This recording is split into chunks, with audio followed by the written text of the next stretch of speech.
Hello students, कैसे हैं आप सभी लोग। मेरा नाम है जयदीप आमेठा और आज हम बात करने वाले हैं करंट इलेक्ट्रिसिटी के नेक्स्ट पार्ट की। इसमें हम बात करेंगे सिमेट्री सर्किट्स की। अब अभी तक हमने सीरीज पैरेलल पढ़ लिया, केसीएल केवीएल पढ़ लिया, व्हीटस्टोन ब्रिज पढ़ लिया, अनबैलेंस्ड व्हीटस्टोन ब्रिज में रेजिस्टेंस कैसे निकालते हैं ये भी देख लिया।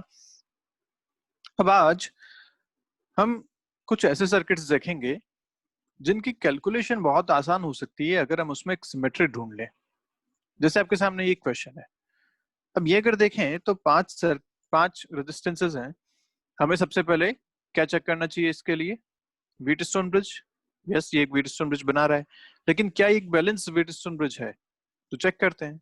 हमने क्या बोला था? रेशियो सेम होना चाहिए। तो ये 5/10 और ये 10/5, रेशियो तो सेम नहीं है ना। एक तरफ 1/2 है, एक तरफ 2 है। तो रेशियो सेम नहीं है, मतलब ये बैलेंस्ड व्हीटस्टोन ब्रिज नहीं है। और जब बैलेंस्ड नहीं होता तो हम इसे बीच वाले जो 10 ओम को है इसे हटा नहीं सकते। ये कब हटा सकते हैं? जब बैलेंस व्हीटस्टोन ब्रिज हो। अच्छा, इसके लिए अपने को इक्विवेलेंट रेजिस्टेंस फाइंड करना है। तो हमने लास्ट वीडियो में जो लास्ट क्वेश्चन किया था वो कुछ ऐसा ही था, जिसमें अनबैलेंस व्हीटस्टोन ब्रिज था। हमने एक बैटरी कनेक्ट की थी और नोडल एनालिसिस इक्वेशन से हमने पोटेंशियल निकाल के टोटल करंट निकाला था और टोटल करंट को टोटल वोल्टेज से डिवाइड करके आर निकाला था। एक तरीका तो वो था। यहाँ भी हम वो तरीका कर सकते हैं। हम यहाँ भी एक बैटरी कनेक्ट करते हैं इसमें, ऐसे 100 वोल्ट्स की। यहाँ 0 हो जाएगा, यहाँ 100 हो जाएगा, ये x ये y। नोडल एनालिसिस इक्वेशन लगाएं, x और y फाइंड करें एंड देन करंट निकालें। टोटल इधर क्या करंट जा रहा है? I1, इधर जा रहा है I2। और फिर बोलें कि अगर ये 100 वोल्ट्स था तो R इक्विवेलेंट जो आएगा वो आएगा V/I1 प्लस I2। ये तरीका हमने लास्ट टाइम पे यूज किया था। अब इसमें कैलकुलेशन थी काफी लंबी चौड़ी। अब इसी तरीके को अगर मैं सिमेट्री सर्किट के साथ यूज करना चाहूँ, मैं देखूं कि सिमेट्री सर्किट से कैसे इसको यूज करें, कैसे हम इस क्वेश्चन को छोटा कर सकते हैं। तो ध्यान देखो यहाँ पे कि जितना करंट यहाँ से अंदर चला वो किस किस में डिस्ट्रीब्यूट होगा? इधर 5 ओम में और इधर 10 ओम में। ये दो में करंट डिस्ट्रीब्यूट होगा और फिर आगे बढ़ेगा। अब सोचो, जितना करंट यहाँ से बाहर आ रहा है वो कहाँ से आ रहा है? क्या वो भी 10 और इन 5 से ही बाहर आएगा? भाई दो ही तो ये कनेक्शन है सीधे सीधे इससे। तो इसका मतलब ये कि भाई टोटल करंट तो सर्किट में सेम रहने वाला है। जितना करंट इधर जाएगा उतना ही करंट वापस बाहर भी आएगा। तो जो करंट यहाँ से अंदर चला वो 5 और 10 में डिस्ट्रीब्यूट हुआ, तो क्या उसी रेशियो में ये 10 और 5 से वापस बाहर भी आना चाहिए? क्योंकि यहाँ अपने को देख पा रहे हैं कि इधर 5 ओम है तो यहाँ भी 5 ओम है, यहाँ अगर 10 ओम है तो यहाँ भी 10 ओम है। तो जितना करंट 5 ओम से अंदर गया होगा उतना ही करंट इस 5 ओम से बाहर आया होगा, और जितना करंट इस 10 ओम से अंदर गया होगा उतना ही करंट इस 10 ओम से बाहर आया होगा। और ये चीज हम यहाँ पे यूज करने वाले हैं। तो इसका मतलब क्या हो गया कि भाई अगर करंट सेम है, मान लो यहाँ करंट I1 है और यहाँ करंट I2 है, तो मैं कह सकता हूँ कि यहाँ करंट I1 हो जाएगा और यहाँ करंट I2 हो जाएगा। क्लियर है बात? और इसका एक मतलब और है कि अगर मैं यहाँ एक बैटरी कनेक्ट करता हूँ ऐसी 100 वोल्ट्स की, तो यहाँ 0 यहाँ 100, तो मैं कह सकता हूँ यहाँ पे ये कि अगर ये पॉइंट X है, ठीक है, तो सोचो इसके अक्रॉस पोटेंशियल डिफरेंस कितना है? इस 5 ओम के अक्रॉस पोटेंशियल डिफरेंस कितना है? 100 माइनस एक्स का। और क्या यही सेम पोटेंशियल डिफरेंस यहाँ पे भी होना चाहिए? क्यों? क्योंकि रेजिस्टेंस सेम, करंट सेम, मतलब दोनों के क्रॉस पोटेंशियल डिफरेंस भी सेम होना चाहिए। तो अगर इस 5 ओम के क्रॉस देखा जाए पोटेंशियल डिफरेंस, तो लिखेंगे 100 माइनस एक्स के बराबर। तो यहाँ भी होना चाहिए 100 माइनस एक्स के बराबर। अगर यहाँ 0 है तो यहाँ मैं लिख सकता हूँ पोटेंशियल होगा 100 माइनस एक्स। तो जो y आप पहले लिखते थे उसकी जगह आपने सीधा सीधा 100 माइनस एक्स लिख दिया। आपके पास एक वेरिएबल कम हो गया, कैलकुलेशन बहुत आसान हो जाएगी। ठीक है, अब अगर मैं नोडल एनालिसिस इक्वेशन लिखता हूँ तो अपना एक इक्वेशन में काम हो जाएगा। इक्वेशन लगाते हैं x पे, तो मैं लिखूंगा यहाँ पे x minus 100 by 5 plus x minus 0 by 10 plus x minus 100 minus x by 10 equal to 0। ठीक है, तीन इक्वेशन, तीन यहाँ से करंट है, एक इस तरफ, एक इस तरफ और एक नीचे की तरफ। तीनों करंट के लिए अपन ने इक्वेशन लिख दी। हमेशा x को बड़ा मानना है अपने को, ये बात ध्यान रखना नोडल एनालिसिस में। तो x माइनस 100/5 ये किया, x माइनस 0/10 ये किया, x minus 100 minus x by 10 नीचे से किया। इक्वेशन एक ही है आपके पास, x फाइंड करना है। जल्दी से 10 LCM आ गया, इधर आ जाएगा आपके पास 2x minus 200 plus x minus 0 plus x minus 100 plus x equal to 0। देखो 2x और 5x टोटल बन रहा है इक्वल टू 300 बन रहा है। x यहाँ से आपको मिल गया सीधा सीधा 60। अब एक बार अगर x मिल गया तो अपने को सारे पोटेंशियल मिल गए। ये पोटेंशियल मैं यहाँ लिख सकता हूँ 60 के बराबर, यहाँ मैं लिख सकता हूँ 40 के बराबर, इधर 0 और इधर 100 है ही। क्या अब I1 I2 आराम से निकाले जा सकते हैं। I1 कितना लिखा जाएगा अब, I1 हो जाएगा आपके पास 100 माइनस 60/5 मतलब 40/5 8 एम्पियर्स, और I2 आपके पास हो जाएगा 100 minus 40/10 which is 6 amperes. Total current आपको मिल गया 14 एम्पियर्स,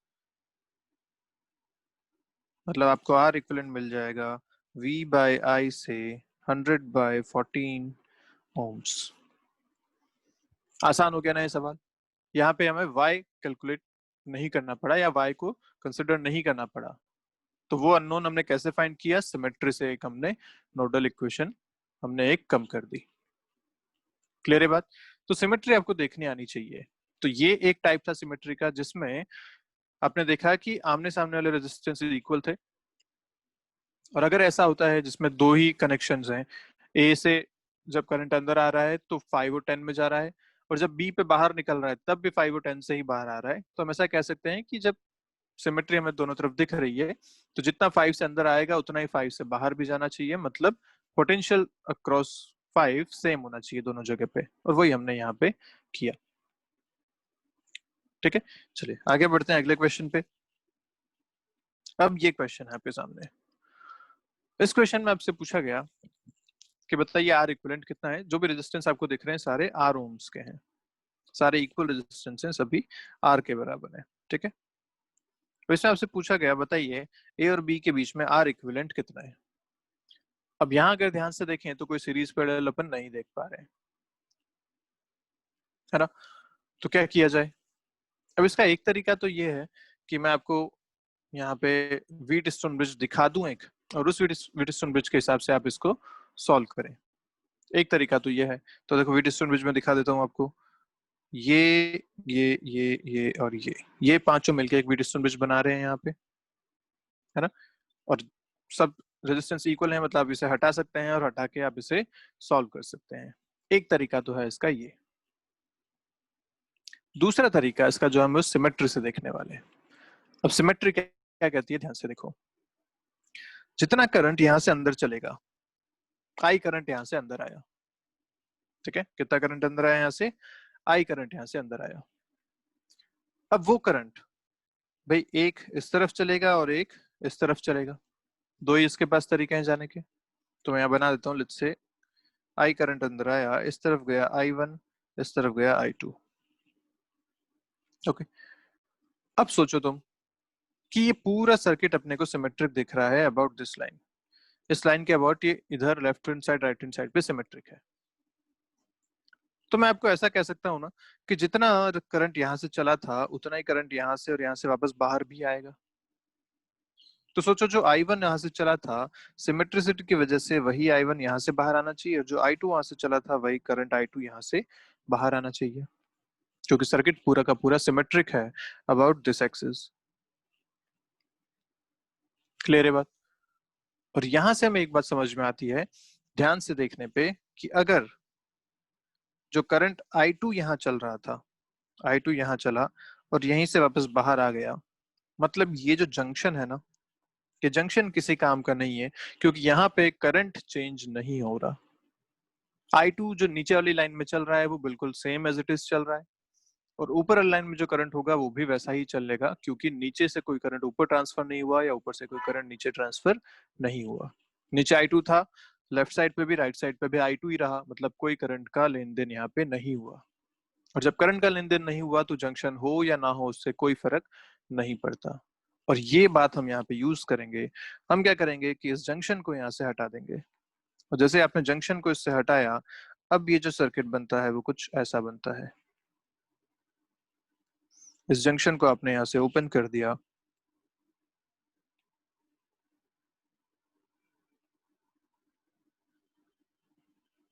ये पूरा सर्किट आपके पास ऐसा बन गया। ये जंक्शन जैसे ओपन किया, अब अपने को दिख गए कि ये आर और ये आर सीरीज में है, उसके साथ ये आर पैरेलल में है। अब आप इसको बड़ी आसानी से सॉल्व कर सकते हैं। क्लियर है? तो ये जंक्शन रिमूव करने वाला मेथड, ये भी आपको सर्किट देख के ही समझ में आने चाहिए। कौन सा जंक्शन हटाना है ये हमें चेक करना पड़ेगा कि भाई यहाँ पे I2 करंट बिल्कुल सेम रहा, कोई इसमें चेंजेस नहीं हुए, मतलब मैं ये वाला जंक्शन यहाँ से हटा सकता हूँ। क्लियर है? अब तो सॉल्व आसानी से कर सकते हैं। अब क्या करेंगे, ये आर और ये आर दोनों सीरीज में हो गए 2R, ये आर के साथ पैरेलल में हो जाएगा, तो आर और 2R पैरेलल ये बने। फिर इनका जो रिलेशन आएगा 2R/3, वो इस आर और इस आर के साथ सीरीज में हो जाएगा, तो 2R + 2R/3 ऊपर बनेगा 5R/3, और नीचे बन रहा है आपके पास 2R। अब ये 5R/3 और 2R दोनों पैरेलल में है, यहाँ से आप अपना फाइनल आंसर निकाल सकते हैं। क्लियर है बात? फिर से बता देता हूँ क्या कर दिया अपन ने। ये दोनों मिलके हो गया 2R, और ये R के साथ पैरेलल में हो जाएगा। 2R और R जब पैरेलल में ऐड करते हैं तो आंसर आता है 2R/3। तो अब जो बनेगा सर्किट आपके पास बनेगा ऐसा कि ये हो गया 2R/3, ये हो गया R, ये हो गया R, और नीचे भी आपके पास इस तरीके से हैं R और R। तो ऊपर वाले सब मिलकर सीरीज में हो गए 5R/3, तो ऊपर हो गया 5R/3, और नीचे ये दोनों मिलके हो गए 2R, ये दोनों आपके पास पैरेलल में है। आप फाइनल आंसर अपना बता सकते हैं। क्लियर है? तो सिमेट्री सर्किट्स इस तरीके से आपको सॉल्व करना है। चलिए एक एग्जांपल और देखते हैं इसका। इस बार आपको ऐसा एक एग्जांपल दे रखा है, ठीक है? अब करने में इस क्वेश्चन को भी अपन बिल्कुल सिमिलर तरीके से कर सकते हैं। तो हम पहले वही मेथड देखते हैं जो अभी वहां देख के आए थे कि अगर टोटल करंट इसमें आई आ रहा है तो यहाँ करंट I1 जाएगा, यहाँ करंट I2 जाएगा, और यहाँ करंट I1 ही जाएगा।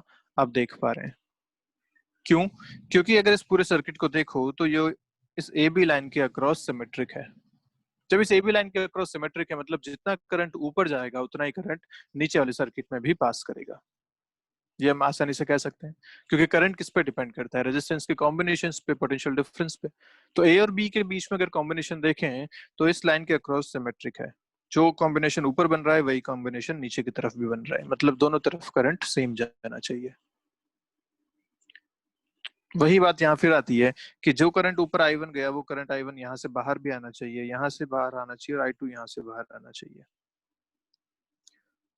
अगर ऐसा देखा जाए तो बीच वाला जो लाइन है उसमें सिर्फ I2 करंट फ्लो हो रही है। बीच वाला जो जंक्शन है वो कोई काम का नहीं है, उसे ओपन किया जा सकता है, क्योंकि जो करंट I2 यहाँ से चली थी वही करंट I2 यहाँ से बाहर भी आ गई। तो इस जंक्शन पे कोई करंट का लेन देन नहीं हुआ। इसका मतलब इस जंक्शन को ओपन कर दें। ओपन करते ही आपके सामने फिर से वैसी सिचुएशन हो जाएगी जो हमने अभी ऊपर देखी थी लास्ट क्वेश्चन में। सिचुएशन हो जाएगा कुछ आपके पास ऐसा, ये जंक्शन ओपन हो गया और ये रेजिस्टेंस यहाँ पे इस तरीके से बन जाएंगे दो। और बिल्कुल सिमिलरली नीचे वाले जंक्शन को भी हम ओपन कर सकते हैं, वहां भी आपके पास ऐसा सर्किट बन जाएगा। ये जंक्शन ओपन हो गया, इस तरीके से सर्किट बन गया।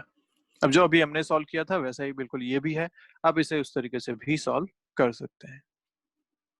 और इसका एक दूसरा मेथड भी है। दूसरा मेथड देखो क्या है, इसको मैं कॉपी करके फिर से इधर पेस्ट करते हैं, और अब आपको बताते हैं इसका दूसरा मेथड। तो सोचो दूसरा मेथड क्या है कि जितना करंट इधर से उधर तक चल रहा है उसके हिसाब से हम कह सकते हैं कि पोटेंशियल डिफरेंस भी जो होगा वो बिल्कुल सेम होने वाला है। जैसे अगर मैं पोटेंशियल लिखना चाहूं इस पॉइंट का, इस पॉइंट पे अगर मैं पोटेंशियल लिखूं तो क्या आप बिल्कुल ये समझ सकते हैं कि सेम पोटेंशियल इस पॉइंट का भी होगा? क्यों ऐसा? क्योंकि जो करंट इधर चला वो बिल्कुल सेम करंट इस तरफ भी चला था। और क्योंकि बिल्कुल ये सिमेट्रिक है तो क्या करंट का डिस्ट्रीब्यूशन भी बिल्कुल सेम होने वाला है? यस। तो जब करंट का डिस्ट्रीब्यूशन भी सेम होगा तो अगर ये पॉइंट एक्स लिखा जाएगा तो ये पॉइंट भी एक्स लिखा जाएगा पोटेंशियल के हिसाब से। और अगर ये पॉइंट वाई लिखा जाएगा पोटेंशियल पे तो ये पॉइंट भी वाई लिखा जाएगा पोटेंशियल पे, क्योंकि यहाँ भी पोटेंशियल डिफरेंस सेम मिलने वाला है।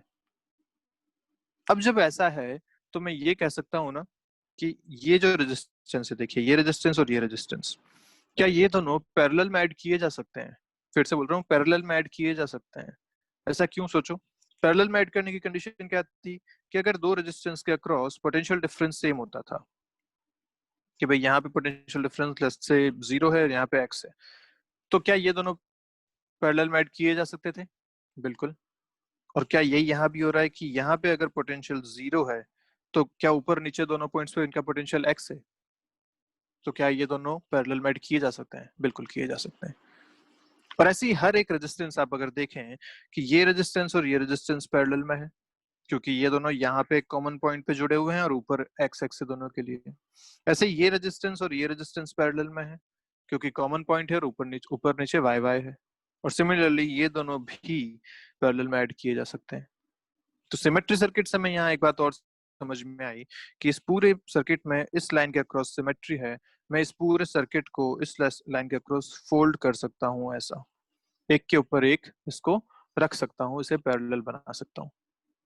और ऐसा करते हैं ये हमारे पास बहुत कुछ चीजें सॉल्व हो जाती हैं। देखो कैसे, जैसे आपने इसको पैरेलल बनाया, ये जो नीचे वाली लाइन से हैं तो सेम रहने वाली हैं, बीच वाली लाइन ए और बी वाली, क्योंकि इसके अक्रॉस आपने फोल्ड किया है इसे। अब जब फोल्ड किया तो ये रेजिस्टेंस और ये रेजिस्टेंस को जब पैरेलल में ऐड करेंगे तो आर और आर पैरेलल में होता है R/2, तो ये कुछ बनेगा ऐसा यहाँ पे।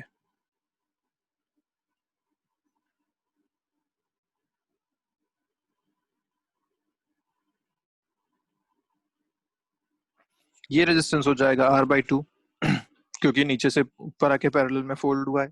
ऐसे ये रेजिस्टेंस इस रेजिस्टेंस के साथ पैरेलल में है, ये हो जाएगा R/2। सिमिलरली सारे रेजिस्टेंस जो यहाँ फोल्ड होके बने हैं वो सब हो जाएंगे R/2, और ये दोनों रहने वाले हैं R और R। क्लियर है बात? ये जंक्शन बना हुआ है यहाँ पे। और ये बिल्कुल सिमिलर क्वेश्चन हो गया जो हम अभी प्रीवियस क्वेश्चन करके आए थे, ऐसा वाला बिल्कुल सेम क्वेश्चन है। इसमें हम जंक्शन को यहाँ से हटा सकते हैं। तो जैसे आप जंक्शन को यहाँ से रिमूव करेंगे, क्वेश्चन आप आगे आराम से सॉल्व कर सकते हैं। क्लियर है बात? तो सिमेट्रिक सर्किट्स आपको देखने आने चाहिए। कुछ बेसिक टाइप्स के हैं जो हमने अभी कवर किए हैं, इसी से रिलेटेड आपको और क्वेश्चंस मिल सकते हैं, आप इनको चेक कीजिएगा। क्लियर है? चलिए आगे बढ़ते हैं। ये आपके पास एक क्वेश्चन है कि एक सर्किट बना रखा है जिसको क्यूब की शेप में सर्किट्स यहाँ पे ऐड कर रखे हैं। ठीक है, अभी 12 सर्किट्स हैं और इन सर्किट्स को ऐसे क्यूब में ऐड किया हुआ है, और आपसे पूछा गया कि इसका इक्विवेलेंट रेजिस्टेंस बताइए किसके बीच में? पॉइंट ए और पॉइंट जी के बीच में। और पॉइंट ए और पॉइंट अगर जी देखें तो ये बॉडी डायगोनल बनाते हैं, है ना? ए से जी अगर आप कनेक्ट करें तो ये बॉडी डायगोनल बनता है।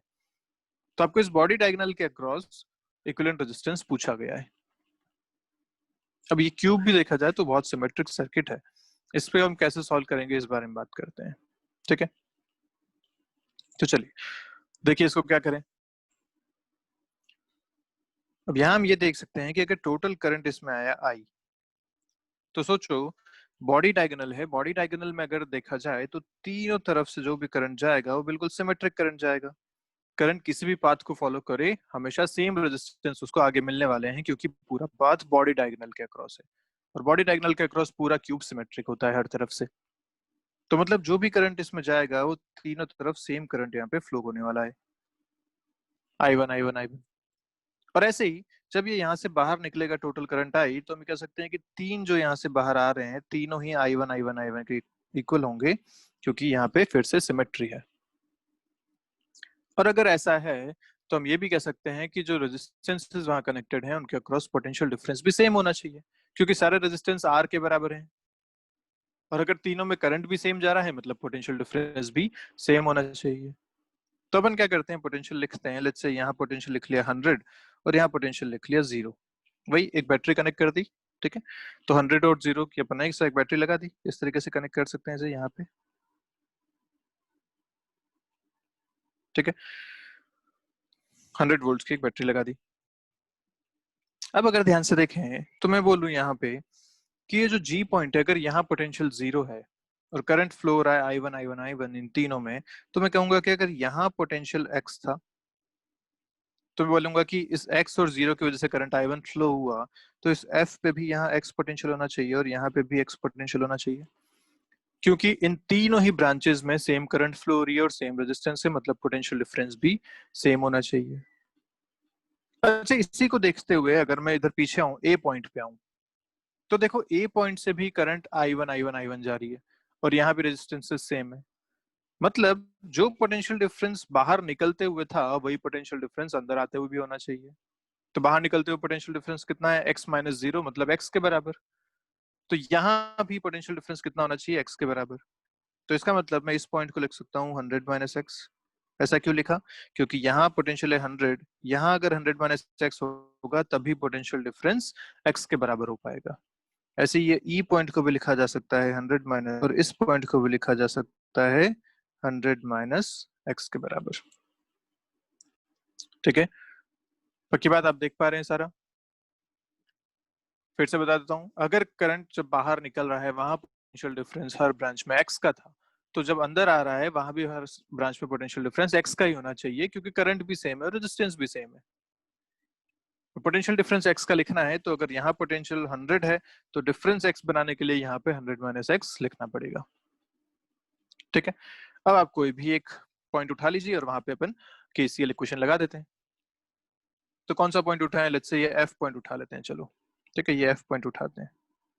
यहाँ पे अगर केसीएल लगाऊंगा तो तीन ब्रांचेस, तीनों में करंट इस तरीके से लिखा जाएगा। लिखते हैं, एफ पे अगर मैं केसीएल लगाता हूं तो लिखूंगा एक्स माइनस 0 जी की तरफ चल रहे हैं बाय आर, ठीक है, जी की तरफ गए उस तरफ, इस डायरेक्शन में, तो एक्स माइनस 0 बाई आर। अगर नीचे आए तो लिखूंगा x minus 100 minus x by R, और अगर इस तरफ चले तो लिखूंगा ई की तरफ x minus 100 minus x by R equal to 0। पूरी इक्वेशन में सिर्फ x वेरिएबल है, आराम से आप फाइंड कर सकते हैं कितना मिलेगा। तो r कॉमन एलसीएम आ गया, हट जाएगा, x plus x minus 100 minus x, ये कितना हो जाएगा आपके पास, 2x minus 100 plus 2x minus 100 equal to 0। कितना आया, 5x इक्वल टू 200, या x आया आपके पास 40 वोल्ट्स। एक बार अगर x आ गया 40 वोल्ट्स तो क्या हम आराम से अब चीजें सॉल्व कर सकते हैं। कैसे करेंगे, I1 अगर मैं लिखूं यहाँ पे तो देखो I1 क्या लिखूंगा, x minus 0 by R, this is I1। कोई भी एक ब्रांच उठा लो आप, सब जगह पोटेंशियल डिफरेंस x का था, तो I1 क्या लिखा जा सकता है, करंट कहीं भी x by r which is 40 by r amperes. और टोटल करंट कितनी आ रही है, I टोटल अगर देखा जाए तो तीन ब्रांचेस में डिवाइड हुई थी ना, 3I1 टोटल करंट है, मतलब 120 by r is total current. और एक बार अगर टोटल करंट आपको मिल गया तो क्या आप आर इक्विवेलेंट निकाल सकते हैं V बाई आई से, कितना आ जाएगा ये, 100 बाय 120 बाय आर, आंसर आएगा आपके पास 5 बाय 6 आर ओम्स। तो ये रिजल्ट आप डायरेक्ट याद रखेंगे कि जब ये क्यूब में बॉडी डायगोनल है तो आर इक्विवेलेंट आता है 5 बाय 6 आर के बराबर, ठीक है। बॉडी डायगोनल पे जब आपसे पूछा गया आर इक्विवेलेंट तो रिजल्ट देंगे सीधा सीधा 5 बाय 6 आर। क्लियर है, चलिए नेक्स्ट देखते हैं। इस बार आपको वही सेम क्यूब दे रखा है, लेकिन कनेक्शन जो दे रखे हैं वो फेस डायगोनल पे दे रखे हैं, देख पा रहे हैं आप, फेस डायगोनल पे इस बार कनेक्शन है।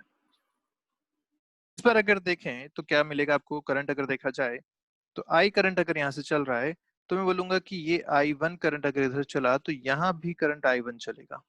ऐसा क्यों, क्योंकि फेस डायगोनल है। अगर नीचे वाला बेस देखो तो बेस पे इसके अक्रॉस सिमेट्री आपको मिल रही है ना, इसके अक्रॉस आपको सिमेट्री मिल रही है बेस पे। जो करंट यहां से यहां चलेगा वही सेम करंट यहां से यहां चलेगा। तो हम ऐसा कह सकते हैं कि दोनों तरफ करंट सेम जाने वाला है ड्यू टू सिमेट्री। और ऊपर अगर करंट जा रहा है I2 तो इसे अलग लिख लेते हैं, क्योंकि ऊपर वाला सर्किट पूरा अलग है। ऊपर वाले सर्किट में ये सारी चीजें इन्वॉल्व हैं, ऐसा ये सारी चीजें ऊपर इन्वॉल्व हैं, तो हम करंट ऊपर डिफरेंट मान सकते हैं I2। अब अगर देखें तो जो करंट उधर से चली है वही करंट इधर मिलने भी वाली है, तो इधर से फिर से I2 आएगी, इधर से I1 आएगा और इधर से भी I1 करंट अंदर आएगी। ठीक है, ये हम कह सकते हैं यहाँ से। अब इससे हमें दो तीन चीजें बहुत इंपॉर्टेंट यहाँ से फाइंड होती हैं। चलो अपन एक काम करते हैं, फिर से वैसे लिख लेते हैं कि अगर यहाँ पोटेंशियल 0 है तो यहाँ पोटेंशियल 100 है, और यहाँ पोटेंशियल अगर x है तो यहाँ भी पोटेंशियल x होगा। ठीक है, क्यों ऐसा? क्योंकि दोनों तरफ करंट I1 है, इसमें भी I1 है और इसमें भी I1 है, तो दोनों तरफ पोटेंशियल डिफरेंस भी सेम होना चाहिए। और ऐसे ही अगर यहाँ पे पोटेंशियल 100 है तो मैं कह सकता हूँ कि करंट इधर से जा रहा है I1, मतलब यहाँ भी पोटेंशियल x के बराबर होना चाहिए। तो this point is also same as 100 minus x. फिर बता देता हूँ, देखो एक बार जल्दी से। मैंने जब इधर से बाहर निकलते हुए करंट को देखा तो I1 के हिसाब से मैंने 0 और x यहाँ पे लिख लिया। ठीक है, जो करंट यहाँ बाहर जा रहा था टोटल, वो कहाँ से आया? इस I1 से और इस I1 से। I1 करंट जब सेम है तो मैं पोटेंशियल डिफरेंस भी सेम लिखूंगा। तो यहाँ अगर 0 था तो यहाँ x लिखा और यहाँ भी x लिख दिया। ठीक है, यहाँ तक बात। अब मैं अंदर आने वाली करंट को देखता हूँ, जो करंट यहाँ से अंदर आ रही है वो भी तो I1 करंट चल रही है। इस ब्रांच में I1 है और इस ब्रांच में भी I1 करंट है। और जब करंट I1 है, रेजिस्टेंस सेम है, मतलब पोटेंशियल डिफरेंस भी यहाँ x के बराबर होना चाहिए, क्योंकि वही आपने यहाँ भी लिखा था, पोटेंशियल डिफरेंस x के बराबर। तो अगर पोटेंशियल डिफरेंस यहाँ भी x के बराबर होना है तो मैं लिख सकता हूँ कि अगर ये पॉइंट 100 है तो ये पॉइंट 100 माइनस एक्स के बराबर होना चाहिए, तभी तो पोटेंशियल डिफरेंस x मिलेगा। तो मतलब ये जो b पॉइंट है वो भी 100 माइनस एक्स के बराबर है, और ये d पॉइंट भी 100 माइनस एक्स के बराबर है। पर ये तो पहले ही x लिखे जा चुके हैं, इसका मतलब यहाँ पे इस केस में x is equal to 100 minus x, क्योंकि दोनों तरफ से पोटेंशियल तो अपने को सेम मिलना चाहिए। तो हम लिख सकते हैं यहाँ से x आपको मिलेगा 50, और बिल्कुल ऐसा तभी पॉसिबल है जब ये पॉइंट जो है वो 50 के बराबर हो जाएगा।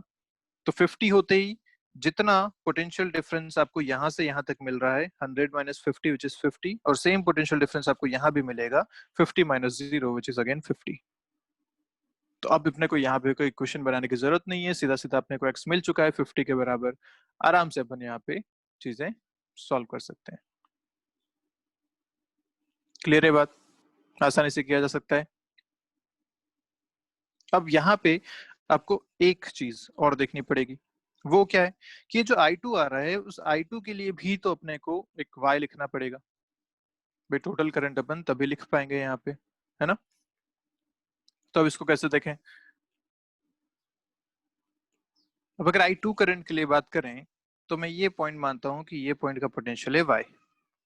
ठीक है, अब सोचो अगर ये y है तो इधर I2 गया था तो यहाँ भी ये 100 माइनस y होना चाहिए, है ना? तभी पोटेंशियल डिफरेंस y के बराबर रहने वाले। और अगर ये पॉइंट आपको मिला था b पॉइंट x मिला था 50, तो सोचो जितना करंट इधर नीचे I1 आया, क्या वो पूरा का पूरा करंट I1 इस तरफ चला गया था? मतलब ये जो FB ब्रांच है, ऊपर वाली जो ब्रांच है, इसमें कोई करंट नहीं गया, इस ब्रांच में कोई करंट नहीं गया। तभी तो भाई अगर हम करंट लॉ लगाते हैं, जंक्शन लॉ लगाते हैं, तो जितना करंट यहाँ से आया उतना यहाँ चला गया, मतलब इस तरफ कोई करंट नहीं गया।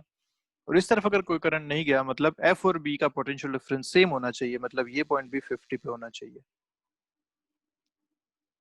ठीक है, ऐसे ही पीछे वाले पॉइंट पे अगर देखें तो जो करंट I1 इधर चला वो करंट I1 इधर आ गया, मतलब ऊपर की तरफ कोई करंट नहीं गया। सिमिलरली इसके लिए भी आप लिख सकते हैं ये पॉइंट भी 50 पे होना चाहिए। अब अपने को y फाइंड करना है, जल्दी से y पे इक्वेशन लगाते हैं, नोडल एनालिसिस इक्वेशन। अपने पास यहाँ पे तीन करंट्स हैं, y से देखें तो एक इधर जा रहा है, एक इधर जा रहा है, एक इधर जा रहा है, ऐसे तीन करंट्स यहाँ पे अपने को दिख रहे हैं। जल्दी से इक्वेशन लगाते हैं। तो y से अगर f की तरफ देखेंगे तो आएगा y minus 50 by R. y से h की तरफ अगर देखें तो आएगा y माइनस 50/r, और y से अगर नीचे देखें c की तरफ तो आपके पास आएगा y minus 0/r equal to 0। यहाँ से आपको मिलेगा y equal to 100/3। Clear?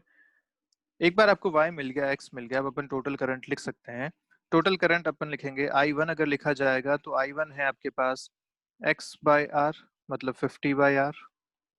I2 आपके पास है y/r which is 100/3r। Total current आपके पास है 2 times I1 plus I2। I total कितना है भाई? दो ब्रांचेस में I1 है और एक में I2 है, तो ये आपकी टोटल करंट है। टोटल करंट आ जाएगी 100/r प्लस 100/3r। कितना आएगा आंसर? 3r आपका एलसीएम आ जाएगा 4r, सॉरी 400/3r। ये आपका आएगा टोटल करंट। टोटल करंट एक बार मिल गया आपको तो आप आराम से अब आर इक्विवेलेंट लिख सकते हैं V/I से। V आपने 100 वोल्ट की बैटरी लगाई थी, बाई आई आया 400/3r, फाइनल आंसर आएगा 3/4r। तो ध्यान रखिएगा जब फेज डायगोनल होता है तो फाइनल आंसर आपके पास आता है 3/4r। ये याद रखने वाली बातें हैं, सीधा याद रखा जा सकता है रिजल्ट। ठीक है, बॉडी डायगोनल पे कितना आया था? 5/6r। फेज डायगोनल पे कितना आया है? 3/4r। क्लियर है बात? और ऐसे ही एक जो हम आगे बात करेंगे वो आता है एज पे, कि अगर एज पे आपने कर रखा है तो कितना आएगा, तो उसका भी रिजल्ट आप सीधा याद रख सकते हैं। तब रिजल्ट आता है आपका 7/12r। ये रिजल्ट भी आप डायरेक्ट याद रखेंगे एज के लिए। ठीक है, एज के लिए मैं आपको बस जल्दी से यही बता देता हूँ इसी में शॉर्ट में। एज पे जब चलेंगे तो अब करंट कौन कौन सा सेम होगा? तो ये जो I1 करंट इधर चला एज पे अंदर की तरफ, वही करंट यहाँ से बाहर आ जाएगा इधर, सेम। और पीछे अगर देखें तो ये पूरा सर्किट देखो, ये पूरा सर्किट या ये पूरा सर्किट, ये बातें तो दोनों सेम ही है। इसका मतलब इधर करंट अगर I2 जा रहा है तो इधर भी करंट I2 जाएगा। यहाँ ये दो करंट अपने को सेम लेने हैं, और इन सेम करंट्स के हिसाब से अपन ने फिर से यहाँ पे लिखा पोटेंशियल को। तो अगर I2 वाला x था तो यहाँ भी x पॉइंट हो गए, क्योंकि इधर से भी I2 करंट आया, इधर से भी I2 करंट आया, तो ये पॉइंट x था तो ये पॉइंट भी x हो गया। ऐसे ही जब I2 करंट यहाँ से जा रहा था तो पोटेंशियल डिफरेंस लिखेंगे, यहाँ 100 है तो यहाँ 100 माइनस एक्स और 100 माइनस एक्स हो जाएगा। अब ये पॉइंट्स अपने पास बच गए तो यहाँ अपन ने y लिखा, दिस पॉइंट इज y। और यहाँ अगर potential difference x minus y था तो यहाँ भी potential difference x minus y होना चाहिए, मतलब ये भी हो जाएगा 100 माइनस वाई के बराबर। अब यहाँ आपको दो जंक्शन इक्वेशन लिखनी पड़ेंगी, एक x पे और दूसरी y पे। दो इक्वेशन आप लिखेंगे, दोनों को सॉल्व करेंगे तो x मिलेगा, y मिलेगा, वहां से आप टोटल करंट लिखेंगे और टोटल करंट के बाद वही सेम अपना तरीका आर इक्विवेलेंट लिखेंगे। ठीक है, तो ये जस्ट आपके सामने है, आप इसे अपने हिसाब से एक बार सॉल्व कीजिएगा जैसे हमने पिछले दो क्वेश्चन किए हैं, और फिर कोई अगर इसमें डाउट है तो आप इसे पूछिएगा। ठीक है, चलिए आगे बढ़ते हैं। एक क्वेश्चन और देखते हैं यहाँ पे, सिमेट्री सर्किट्स ही है ये। फिर से एक क्वेश्चन आप ही को ट्राई करना है, मैं जस्ट आपको इसमें हिंट दे देता हूँ कि क्या करना है।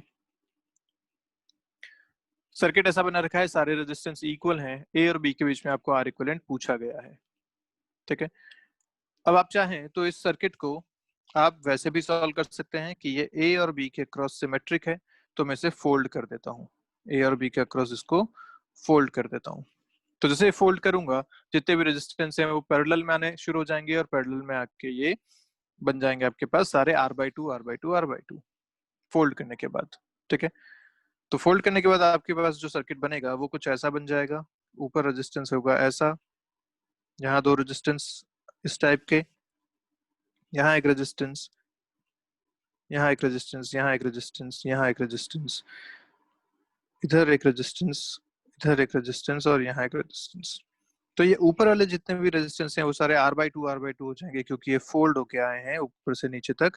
दो दो रेजिस्टेंस मिलके पैरेलल में सारे R/2 हो गए, और जो बीच वाले रहेंगे वो R ही रहेंगे, क्योंकि वो बीच में ही थे, उस पर कोई फोल्ड नहीं हुआ। अब इसको सॉल्व करने के लिए क्या करें? तो इसको सॉल्व करने के लिए आप फिर से देख सकते हैं यहाँ पे एक तरीका तो ये है कि ये एक व्हीटस्टोन ब्रिज बन रहा है। देखिए ये 5 रेजिस्टेंस मिलके एक व्हीटस्टोन ब्रिज बना रहे हैं। और जब व्हीट स्टोन ब्रिज बनता है तो आप सीधा सीधा इस बीच वाला रेजिस्टेंस हटा सकते हैं, क्योंकि रेशियो यहाँ पे सेम है, बैलेंस्ड व्हीट स्टोन ब्रिज है। और एक बार आपने ये हटा दिया, उसके बाद आप देख पा रहे हैं कि ये जंक्शन भी कोई काम का नहीं है। वही सेम जंक्शन वाला आपने जो देखा था कि जितना करंट यहाँ से चल रहा है वो करंट यहाँ से वापस फ्लो के आ जाएगा, जितना इधर से गया उतना इधर से वापस आ जाएगा। ये जंक्शन किसी काम का नहीं है। इस जंक्शन को हटा सकते हैं। जंक्शन हटाने के बाद बहुत आसानी से आप इसको सॉल्व कर सकते हैं। ठीक है, तो इसको सॉल्व करने के दो स्टेप्स हैं, तीन स्टेप्स हैं बेसिकली। एक तो आपने फोल्ड किया, दूसरा आपने देखा कि यहाँ पे व्हीट स्टोन ब्रिज बन रहा है जो कि बैलेंस्ड है, इसलिए आपने बीच वाला रेजिस्टेंस हटा दिया। और तीसरा, ये जंक्शन भी आप यहाँ से रिमूव कर सकते हैं। जंक्शन रिमूव करके ये R/2 और ये R/2 दोनों सीरीज में हो जाएंगे, इसके साथ ये पैरेलल में हो जाएगा। ये पैरेलल है, ये पैरेलल है। आप फाइनल आंसर अपना बता सकते हैं। क्लियर है बात? चलिए, तो यहां तक आज अपन बात कर की है सारी सिमेट्री सर्किट्स की। नेक्स्ट क्लास में अपन बात करेंगे कि अगर सर्किट में सिर्फ रेजिस्टेंस ना हो के साथ में बैटरीज भी लगी हो, सेल्स भी लगे हुए हों, तो उनका सीरीज पैरेलल कॉम्बिनेशन कैसे देखा जाता है। ठीक है, या उन सर्किट्स को कैसे सॉल्व किया जाता है अगर उसमें एक से ज्यादा बैटरीज लगी हुई हैं तो। ठीक है, तो चलिए मिलते हैं नेक्स्ट क्लास में। अभी के लिए बाय बाय आप सभी लोगों को। पढ़ते रहिए और कोई डाउट है तो पूछिए।